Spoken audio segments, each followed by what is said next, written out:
പിതാവിൻ്റെയും പുത്രൻ്റെയും പരിശുദ്ധാത്മാവിൻ്റെയും നാമത്തിൽ ആമേൻ. കർത്താവായ ദൈവമേ, സ്വർഗീയ പിതാവേ, അങ്ങേ സ്തുതിക്കുന്നു, വാഴ്ത്തുന്നു, ആരാധിക്കുന്നു. ത്രിയേക ദൈവത്തെ മഹത്വപ്പെടുത്തുന്നു. ഈശോപ്പ, ഇന്ന് ഞങ്ങൾക്ക് ഈ ദിവസം തന്ന് അനുഗ്രഹിച്ചതിനായി മഹത്വപ്പെടുത്തുന്നു. ഇന്നേ ദിവസം ഞങ്ങൾക്ക് ആവശ്യമായതെല്ലാം തന്ന് അനുഗ്രഹിക്കുകയും ആപത്തിൽ നിന്ന്, അനർത്ഥങ്ങളിൽ നിന്നും സംരക്ഷിക്കുകയും രോഗാവസ്ഥകളിൽ നിന്നും ഞങ്ങളെ തൊടുവാൻ ഇടയാകാതെയും കർത്താവിനെ കൂടുതൽ അറിയുന്നതിനും തന്നിരിക്കുന്ന കൃപകൾക്കായി നന്ദിയോടെ ആരാധിക്കുന്നു.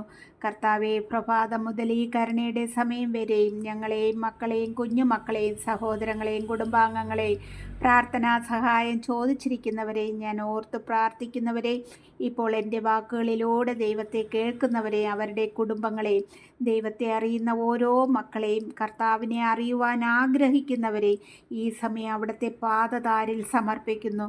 പ്രത്യേകിച്ചും രോഗത്താൽ വേദനിക്കുന്നവരെയും സമർപ്പിക്കുന്നു. ഓരോ മക്കളുടെയും വിവിധ ആവശ്യങ്ങളെയും സമർപ്പിക്കുന്നു.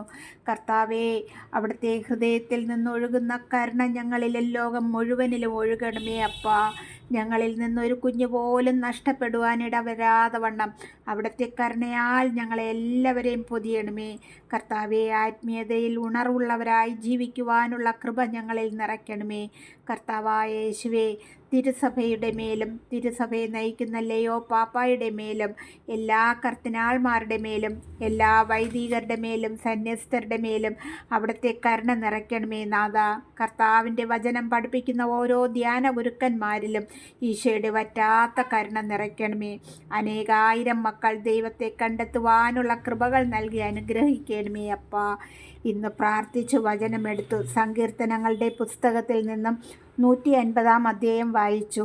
ഇതിൽ 6 വാക്കുകൾ മാത്രമാണുള്ളത്. ഈ വാക്കുകളിൽ 6ലും കർത്താവിനെ സ്തുതിക്കുവാനായിട്ടാണ് പറയുന്നത്. ഈ 6 വാക്കുകൾ വായിക്കുമ്പോൾ പ്രിയ സഹോദരങ്ങളെ, എപ്രകാരം നാം ദൈവത്തെ സ്തുതിക്കണമെന്നുള്ളത് നമുക്ക് അറിയാൻ സാധിക്കും. എൻ്റെ പ്രിയ സഹോദരങ്ങളെ, നാം ഓരോരുത്തരും എപ്പോഴും ദൈവത്തെ സ്തുതിക്കണം. ദൈവം തന്ന നന്മകൾ ഓർക്കുമ്പോൾ നന്ദിയും സ്തുതിയും പറയാതിരിക്കാൻ നമുക്ക് പറ്റുമോ? ദൈവം നമുക്ക് വേണം എന്ന് നാം ആഗ്രഹിക്കുന്നവരാണ്.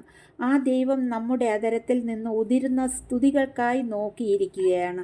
നാം മറ്റുള്ളവരുടെ മുൻപിൽ എങ്ങനെ ഉച്ചത്തിൽ ദൈവത്തെ സ്തുതിക്കും എന്ന് ചിന്തിക്കുന്നവരാണ്. നമുക്ക് നമ്മുടെ ഭവനത്തിലിരുന്ന് ദൈവത്തെ സ്തുതിക്കാം, കണ്ണുനീരോടെ സ്തുതിക്കാം, കൈകൾ കൊട്ടി സ്തുതിക്കാം, സന്തോഷത്തോടെ സ്തുതിക്കാം. നമ്മെ മറ്റുള്ളവർ കാണുന്നില്ലല്ലോ. നമ്മെ കാണുന്നത് ത്രിയേക ദൈവം മാത്രമാണ്. നമ്മുടെ പ്രാർത്ഥനകൾ, സ്തുതികൾ, യാചനകൾ ഇതെല്ലാം നമ്മുടെ മക്കളും കുഞ്ഞുമക്കളും കാണട്ടെ. അവരും ദൈവത്തെ സ്തുതിക്കട്ടെ. ഈ കരുണയുടെ സമയം ഈശോനാഥൻ അവിടുത്തെ കരുണയാൽ നമ്മളെ ഓരോരുത്തരെ അനുഗ്രഹിക്കട്ടെ.